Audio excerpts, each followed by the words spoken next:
Ongi etorri! Kaixo, eta bai ongi etorri azkenengo podcast honetara. Denboraldia gaur amaitzen da. Bai, hone arte iritsi gara, ez olat? Bai. Bizirik atera gara, denboraldi guztia egin dugu, eta jasan zaitut 10 kapitulotan zehar. Zuk ni? Bai. Ja. Venga, ondo bukatuko dugu. Aurkeztu nahi duzu gaurko gonbidatua? Venga, bai. Gaur gurekin Amaia Zendoia daukagu, bera igerilaria da. Kaixo Amaia, ongi etorri. Kaixo, eta eskerrik asko gonbidatzagatik. Zuri etortzeagatik. Bueno, Amaia 3 urtez Espainiako Opel txapelketan podiumean egonda, ez? Hori da. Aurten brontzea irabazi duzu. Hori da. Pasaden urtean zilarra irabazi zuen, baina Espainiako lehenengoa izan zen, eta orain dela 2 urte 2022an urrea irabazi zenuen. Hori da. Wow. Zer nolako esperientzia hori guztia? Bueno, bai, azkenen urtez urte hor Espaini mailan aurrean egotea, niretzat suerte bat da, eta hori, oso pozik nago. Jo, olatzu da, ekizuzte igerek eta estiloan irabazten duen Amaia? Ez. Tximeleta estiloa, ekizu zer dan tximeleta estiloa? Olako bat? Horrela. Olakoa. Zaiena da hori, Zukoak zunora egiten duzun, horrela. Txakur baten bezala. Bai, eta zuk amona baten antzera horrela, ez makillajea ez apurtzeko. Bueno. Anda. Amaia, zuk uste duzu tximeleta zaiena dela, norak esaten duen bezala. Bueno, niretzat zaiena braza estiloa da. Igual bada amonak egiten dutena piztinan, igual ez da teknika hobenarekin, baina niretzat hori da zaiena. Errazena igual krola edo bizkar estiloa izango didateke, baina bueno, tximeleta azkenean, guztiak bezala ez, teknika gauza dira. Eta zuri zein gustatzen zaizu gehien? Bueno, krola errexena da agian, ze egin dezakezu gutxi nekatzen edo fuerte asko nekatzen, baina egia da esan tximeleta egiten duzun bakoitzean asko nekatzen zea, azkenean oso exigentea da. Eta horrek esan nahi du entrenatzen dezunean beti tximeleta egiten dezula, ala krolere eta besteak uztartzen dituzu? Pixkatu guztiak saiatzen gera uztartzen, baina gero espezializatu bezala egiten gera. Orduan nire kasuan, gehienetan krol edo tximeleta egiten dut. Serie fuerteak bitan egite ditut, eta igual metrajea sartzea tokatzen den egunetan, hau da, igual metro asko igeri egitea, fondo hartzeko bezala, gehiena krol izaten da. Azkenen ez duelako horren beste exigitzen ez. Osea, azkenen tximeletan ezin duzu, nik 1 metro baino gehiago ezin dut egin, batzuk bai, baina... Ai, ama, ikusten nola den zaiena? Bai, ematen dut, zuri gutzien gustatzen zaizuna orduan zein da? Hori braza, baina eski oso txarra naizelako, Osea, benetan, batzutan sartzen naiz, igual txapelketa baten tokatzen zaizu, apuntatzen naiz pixka bat aldatzeagatik, eta tokatzen zaizu, 13 urteko neskekin taula, eta gero ikuste zaituzte, gaina ni nahiko altua naiz, eta ikuste zaituzte, eta beldurrez geldatzen dira, eta gero irabazite jate batzutan, ez? Orduan, bueno. Baina, 3 urteko neskekin egiten duzu, txapelketa? Bueno, normalean ez, baina egia da Gipuzkoa mailan adibidez, batzutan ez dago kategoria guztietako jendea proba guztietan, ze frogan pila daude. Orduan batzutan txikienekin juntatzen gera, edo batzutan Donosti mailan bakarrik egiten dugu igeri, edo. Eta orduan, batzutan txikiekin tokatzen da. Joi, hasi gara pixka bat metraieta baten antzera, olatz galdera asko egin dituzu agian, Agian. Kontrolatu, baina hasieratik hasiko gara. Zu nola hasi zinen igeriketan? Ume asko bezala, nire amak esaten zigun beti kirolen bat egiteko, ze ni izatez oso nagia naiz, orduan esaten zigun bat zerbait egiteko, orduan nik ume guztik bezala iten un saskibaloia, iten un gimnasia erritmikoa, eta igeriketa ere bai. Eta, bertan sartu nintzen, eta geroz eta denbora gehiago exigitzen zuen, orduan, iritsi izan momentu bat, beste kirolak utzi nituna, eta ja bertan zentratu nintzela. Eta ze izan zen, beste kirol guztiak baztertu eta igeriketa aukeratzeko? Ez dakit esaten, adibidez, ni oso txarra nintzen guztitan. Osea, ni naiz oso traketxa, eta nik beti esatet insistentziagatik nagoela hemen, oso txarra nintzen, benetan, entrenatzaileak ateratzen zian uretatik berriz esplikatzeko Amaia mesedez esfortzatu, gauzak ondo egin, eta ez dakit, supongo gustarago egongo nintzela, gehien bat edade horretan lagunekin egongo nintzen hobeto, baina, hor gelditu nintzen, eta gero urteak pasala, lehiatzea gerozta gehiago gustatzen zitaitan, gerozta pixkat hobeto egiten nuen baita, eta azkenan hori izan zen. Normalen ez ezkigu, entortzi ezkigu superizarrak, ez ezkigu entortzen jendea esaten nagiak direla eta txarrak direla ziren. Baina gu ere oso txarrak ginen hasieran futbolean, batez ere olatz. Eta nagiak ere, bai. Gaur egun zenbat entrenatzen duzu? Normalean 6 egun, 6 egun astean? bai, hori da, igandeak libratzen dugu. Eta, bueno, lehiaketak balin badaude pixkat kalendario aldatzen da, baina bestela horrela. Pila bat, ez? Bai. Baina asko zailago hori. Hori seguro.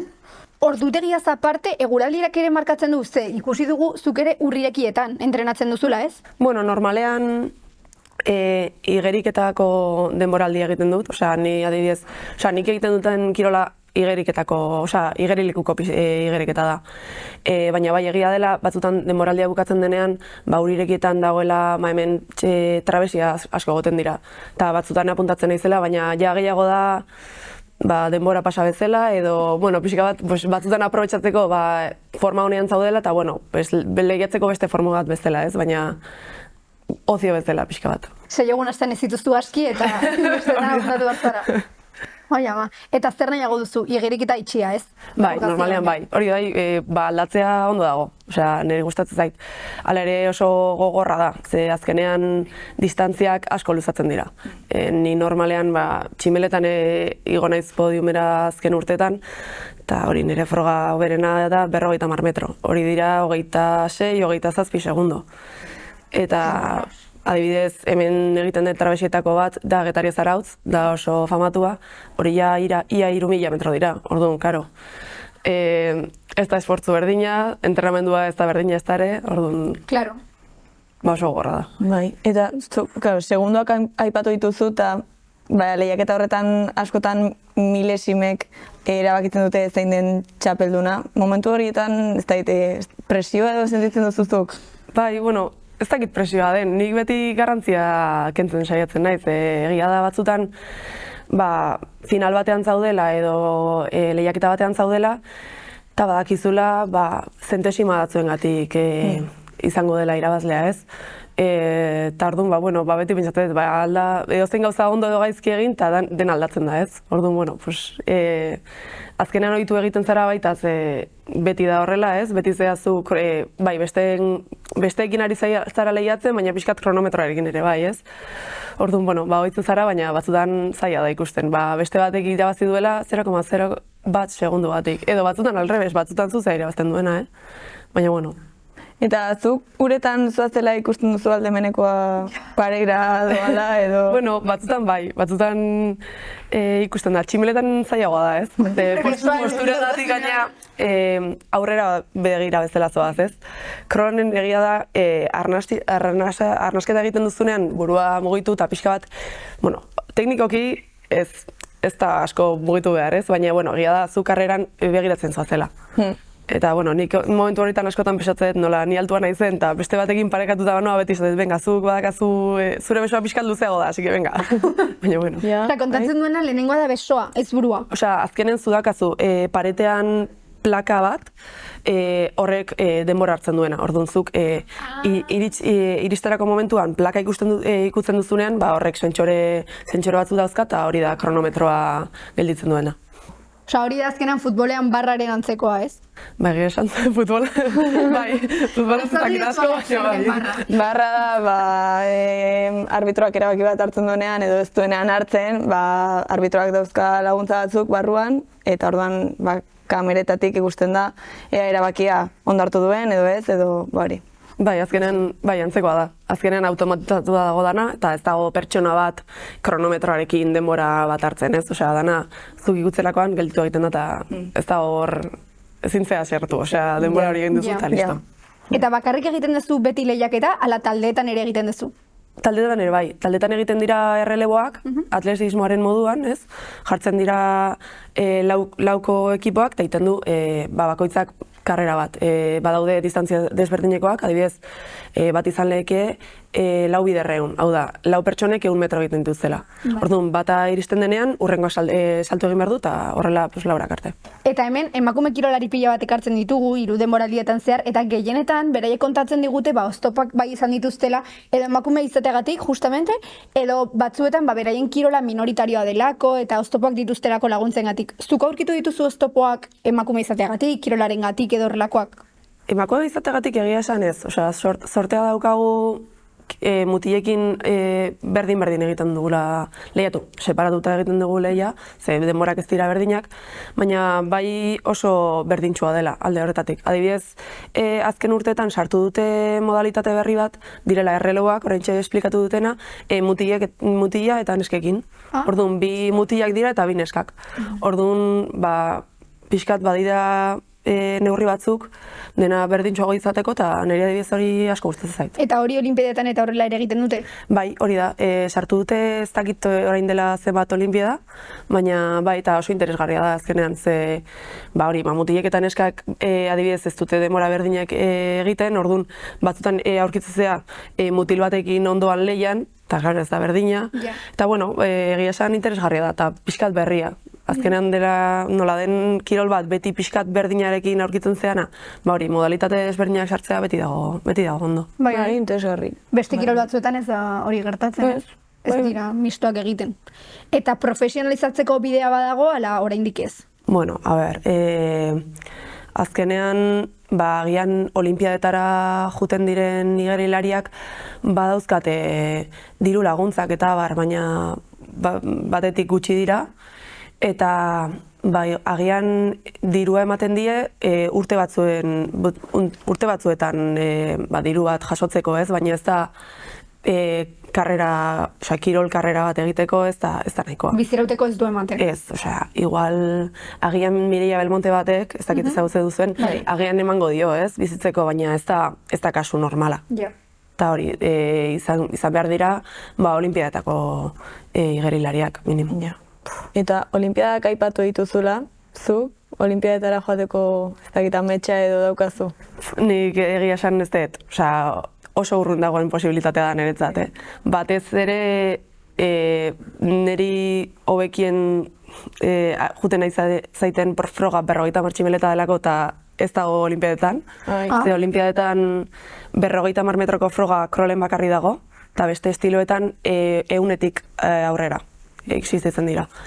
Eta bestetik denbora gakoa nire niveletik olimpiadetako nivelera oso handia delako.